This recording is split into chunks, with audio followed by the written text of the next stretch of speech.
أعوذ بالله من الشيطان الرجيم. بسم الله الرحمن الرحيم.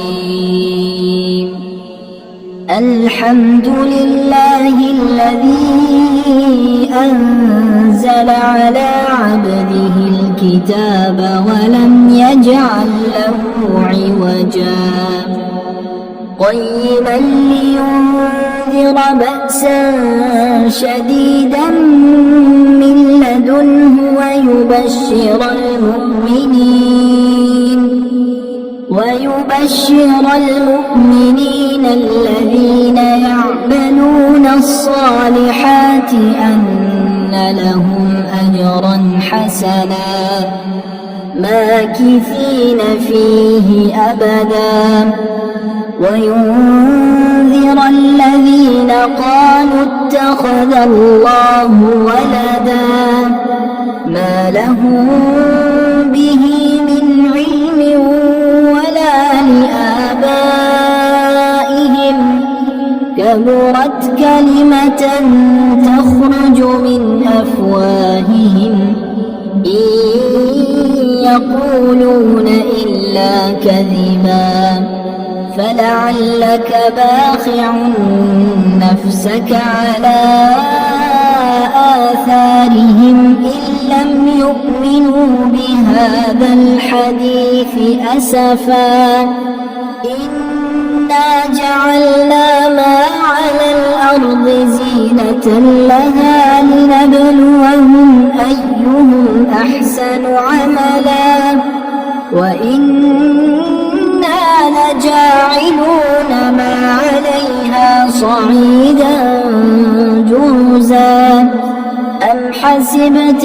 أن أصحاب الكهف والرقيم كانوا من آياتنا عجبا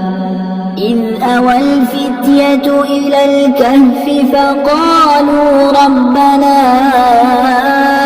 آتنا من لدنك رحمة وهيئ لنا من أمرنا رشدا فضربنا على آذانهم في الكهف سنين عددا ثم بعثناهم لنعلم أي الحزبين أحصى لما لبثوا أمدا نحن نقص عليك نبأهم بالحق إنهم فتية آمنوا بربهم وزدناهم هدى وربطنا على قلوبهم إذ قاموا فقالوا ربنا رب السماوات والأرض لن ندعو من دونه إلها لقد قلنا إذا شططا هؤلاء قومنا اتخذوا من دونه آلهة لولا يأتون عليهم بسلطان بين فمن أظلم ممن افترى على الله كذبا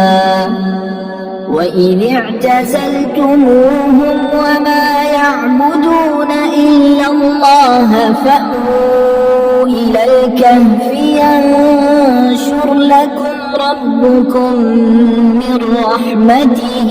ويهيئ لكم من أمركم مرفقا وترى الشمس إذا طلعت تزاور عن كهفهم ذات اليمين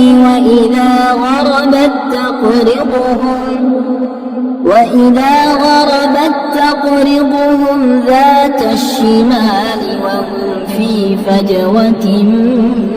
منه ذلك من آيات الله من يهد الله فهو المهتد ومن يضلل فلن تجد له وليا مرشدا وتحسبهم أيقاظا وهم رقود ونقلبهم ذات اليمين وذات الشمال وكلبهم باسط ذراعيه بالوصيد لو اطلعت عليهم لوليت منهم فرارا ولملئت منهم رعبا وكذلك بعثناهم ليتساءلوا بينهم قال قائل منهم كم لبثتم قالوا لبثنا يوما أو بعض يوم قالوا ربكم أعلم بما لبثتم فابعثوا أحدكم بورقكم هذه إلى المدينة فلينظر أيها أزكى طعاما فليأتكم برزق منه وليتلطف ولا يشعرن بكم أحدا إنهم إن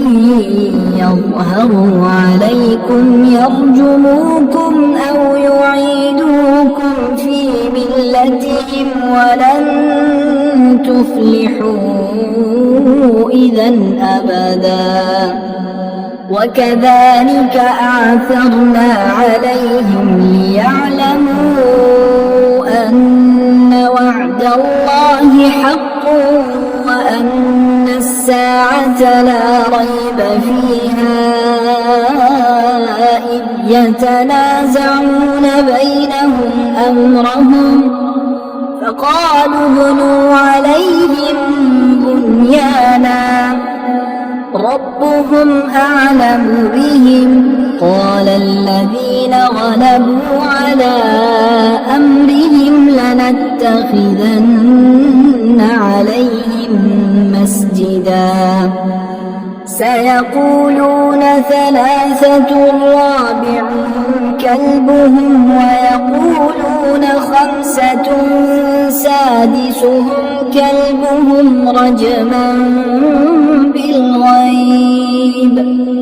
ويقولون سبعة وثامنهم كلبهم قل ربي أعلم بعدتهم ما يعلمهم إلا قليل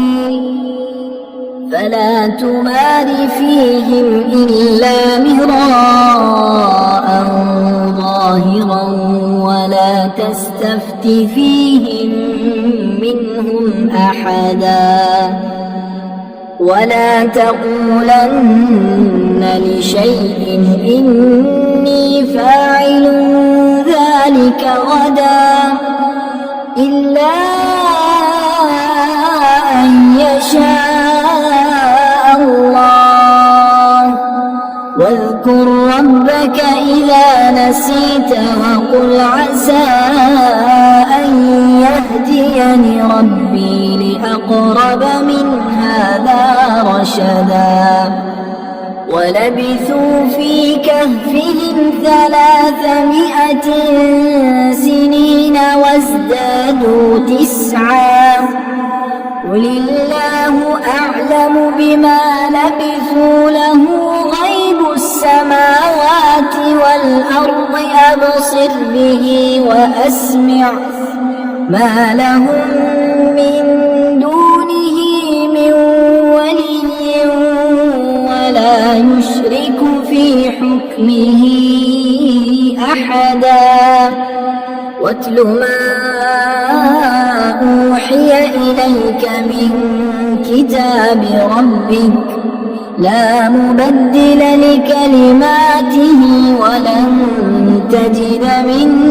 دونه ملتحدا واصبر نفسك مع الذين يدعون ربهم بالغداة والعشي يريدون وجهه ولا تعد عيناك عنهم تريد زينة الحياة الدنيا ولا تطع من أغفلنا قلبه عن ذكرنا واتبع هواه وكان أمره فرطا وقل الحق من ربكم فمن شاء فليؤمن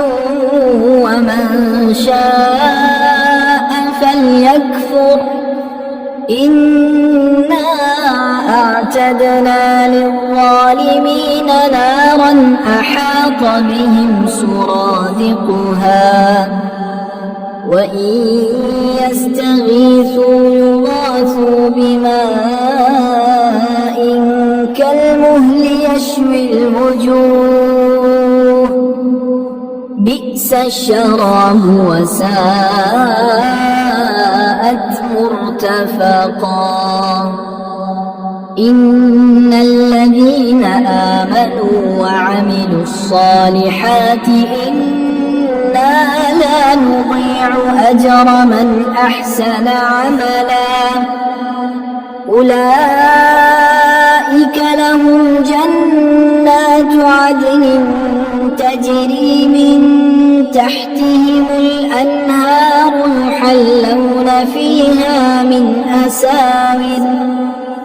يحلون فيها من أساور من ذهب ويلبسون ثيابا خضرا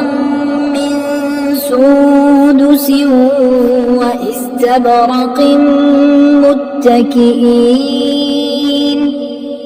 متكئين فيها على الأرائك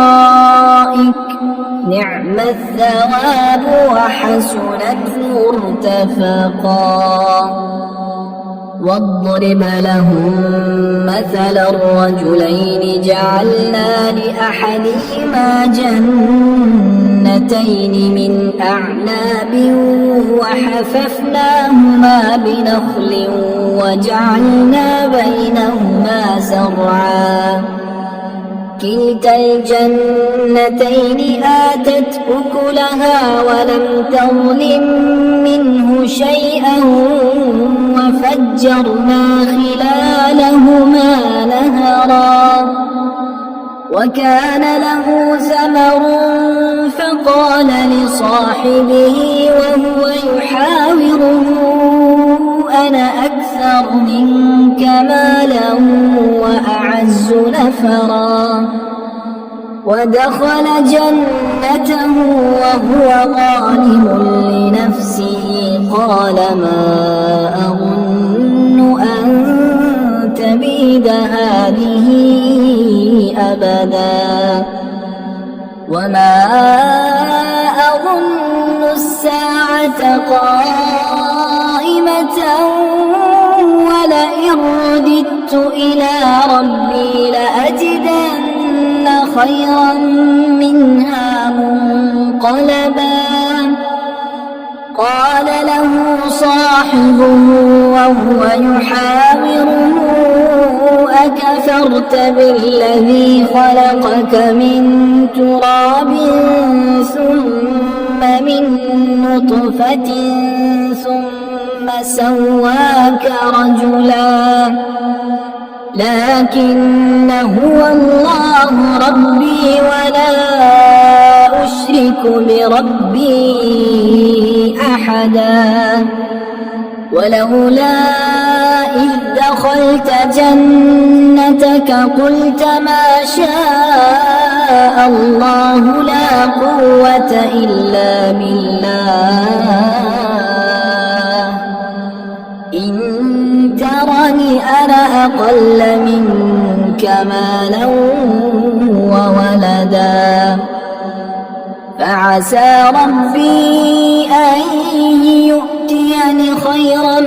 من جنتك ويرسل عليها حسبانا من السماء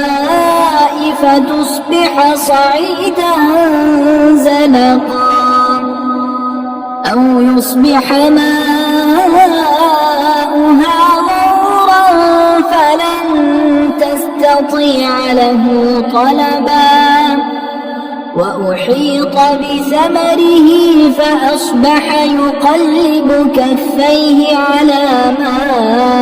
أنفق فيها وهي خاوية على عروشها ويقول يا ليتني لم أشرك بربي أحدا ولم تكن له فئة ينصرونه من دون الله وما كان منتصرا هنالك الولاية لله الحق هو خير ثوابا وخير عقبا واضرب لهم مثل الحياة الدنيا كماء أنزلناه من السماء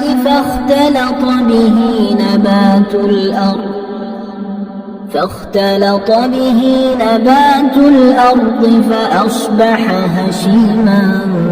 تذروه الرياح وكان الله على كل شيء مقتدرا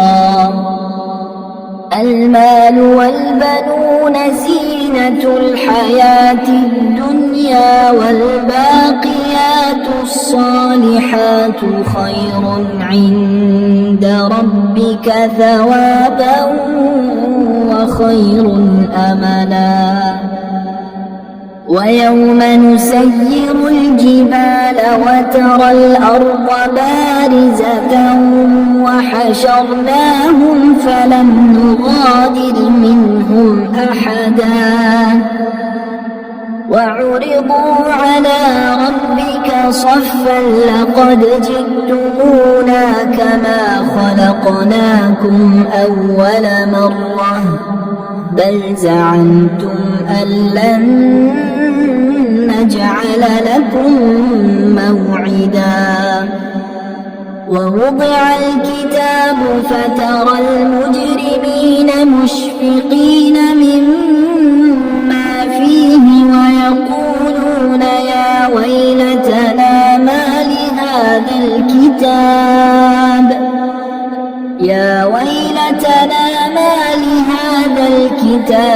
لا يغادر صغيرة ولا كبيرة إلا أحصاها ووجدوا ما عملوا حاضرا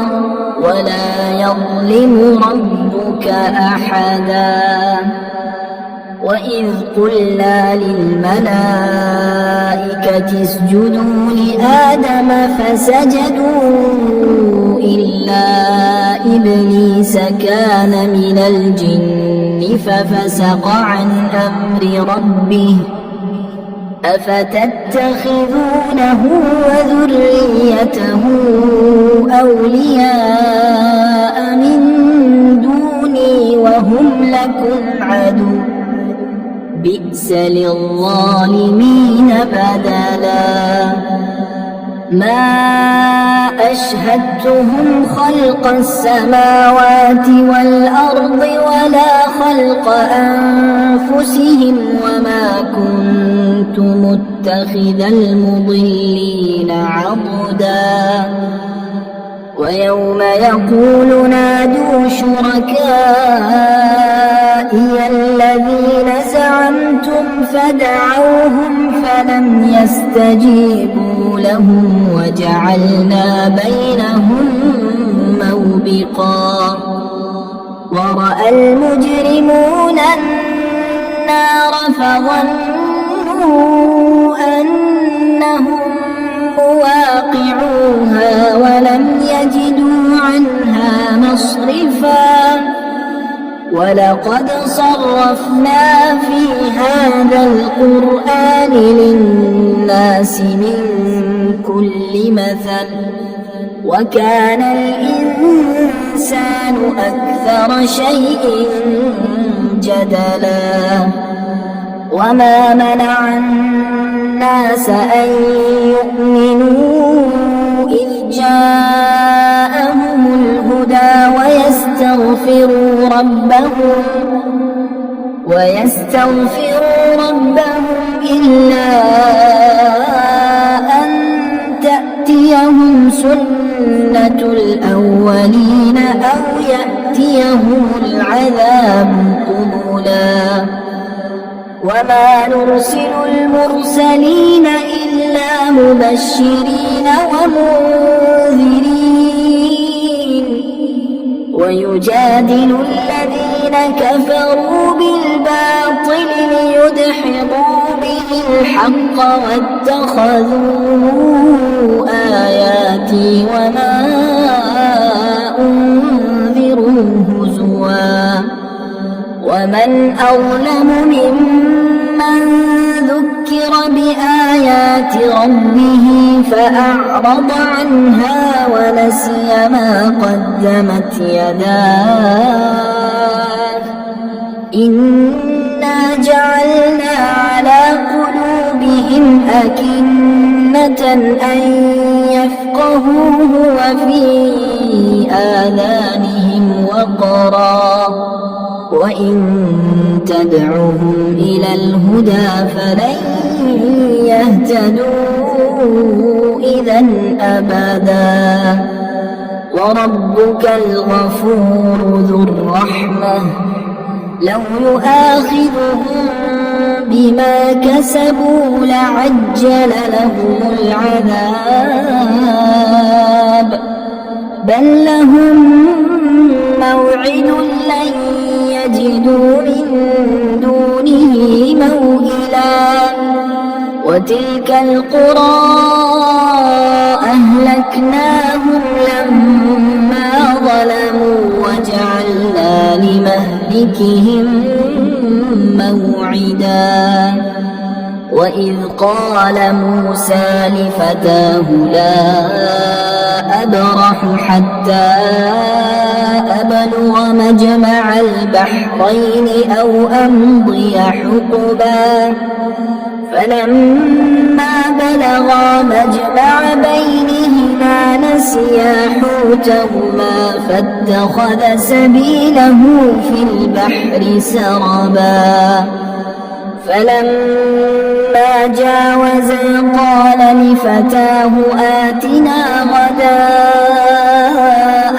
لقد لقينا من سفرنا هذا نصبا قال أرأيت إذ أوينا إلى الصخرة فإني نسيت الحوت وما أنسانيه إلا الشيطان أن أذكره واتخذ سبيله في البحر عجبا قال ذلك ما كنا نبغي فارتدا على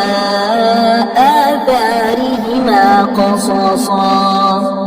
فوجدا عبدا من عبادنا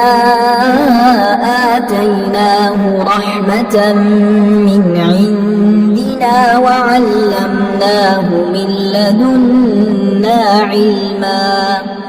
قال له موسى هل أتبعك على أن تعلمني مما علمت رشدا قال إنك لن تستطيع معي صبرا وكيف تصبر على ما لم تحط به خبرا قال ستجدني إن شاء الله صابرا ولا يعصينك أمرا.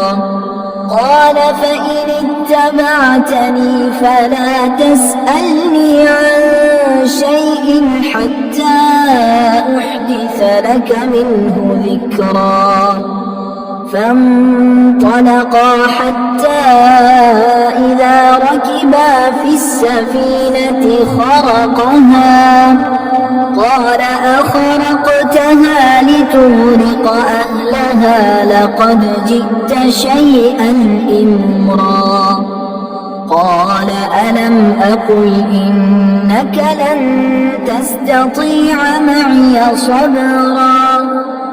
قال لا تؤاخذني بما نسيت ولا ترهقني من أمري عسرا. فانطلقا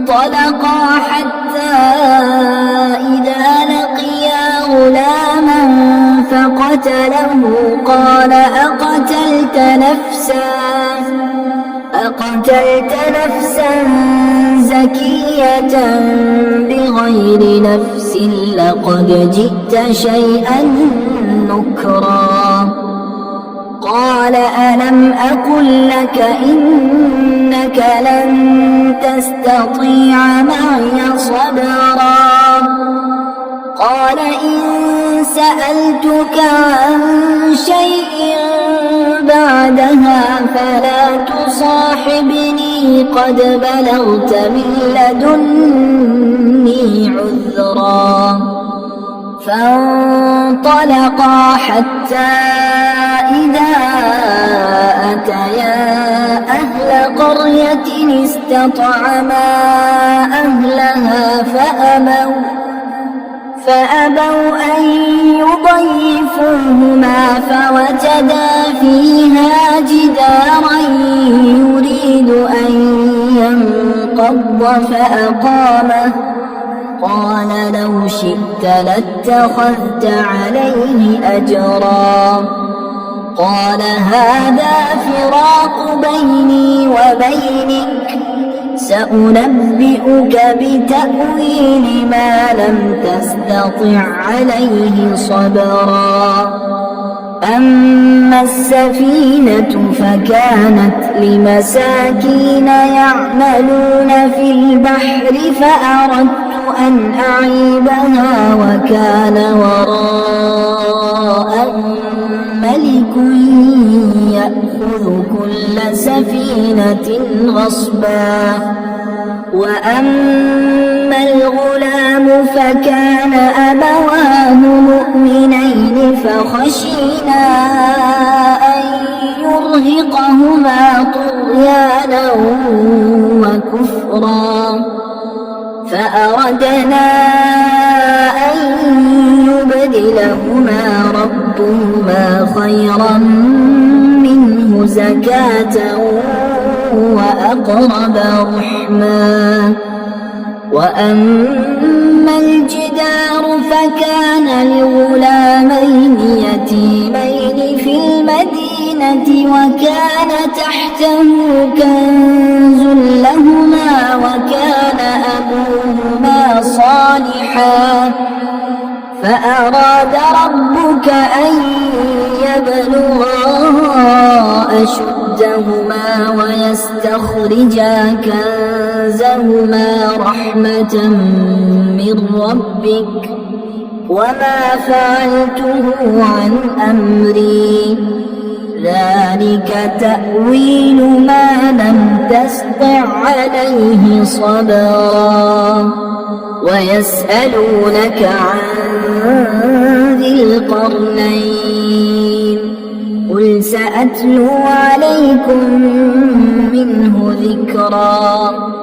إنا مكنا له في الأرض وآتيناه من كل شيء سببا. فأتبع سببا حتى إذا بلغ مغرب الشمس وجدها تغرب في عين حمئة ووجد عندها قلنا يا ذا القرنين إما أن تعذب وإما أن تتخذ فيهم حسنا قال أما من ظلم فسوف نعذبه ثم يرد إلى ربه فيعذبه عذابا نكرا وأما من آمن وعمل صالحا فله جزاء الحسنى وسنقول له من أمرنا يسرا ثم أتبع سببا حتى إذا بلغ مطلع الشمس وجدها تطلع على قوم لم نجعل لهم من دونها سترا كذلك وقد أحطنا بما لديه خبرا ثم أتبع سببا حتى إذا بلغ بين السدين وجد من دونهما قوما لا يكادون يفقهون قولا قالوا يا ذا القرنين إن يأجوج ومأجوج مفسدون في الأرض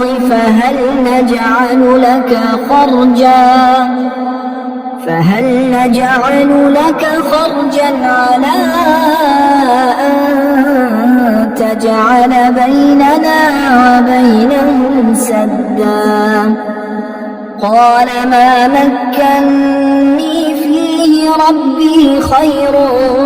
فأعينوني بقوة أجعل بينكم وبينهم ردما آتوني زبر الحديد حتى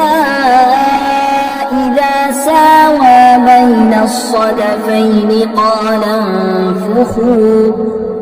حتى إذا جعله نارا قال آتوني أفرغ عليه قطرا فما استطاعوا أن يظهروه وما استطاعوا له نقبا قال هذا رحمة من ربي فإذا جاء وعد ربي جعله دكا وكان وعد ربي حقا وتركنا بعضهم يومئذ يموج في بعض ونفخ في الصور فجمعناهم جمعا وعرضنا جهنم يومئذ للكافرين عرضا الذين كانت أعينهم في غطاء عن ذكري وكانوا لا يستطيعون سمعا أفحسب الذين كفروا أن يتخذوا عبادي من دوني أولياء إنا أعتدنا جهنم للكافرين نزلا قل هل ننبئكم بالأخسرين أعمالا الذين ضل سعيهم في الحياة الدنيا وهم يحسبون أنهم يحسنون صنعا أولئك الذين كفروا بآيات ربهم ولقائه فحبطت أعمالهم فلا نقيم لهم يوم القيامة وزنا ذلك جزاؤهم جهنم بما كفروا واتخذوا آياتي ورسلي هزوا إن الذين آمنوا وعملوا الصالحات كانت لهم جنات الفردوس نزلا خالدين فيها لا يبغون عنها حولا قل لو كان البحر مدادا لكلمات ربي لنفد البحر قبل أن تنفد كلمات ربي ولو جئنا بمثله مددا قل إنما أنا بشر مثلكم يوحى إلي أنما إلهكم إله واحد فمن كان يرجو لقاء ربه فليعمل عملا صالحا ولا يشرك بعبادة ربه أحدا.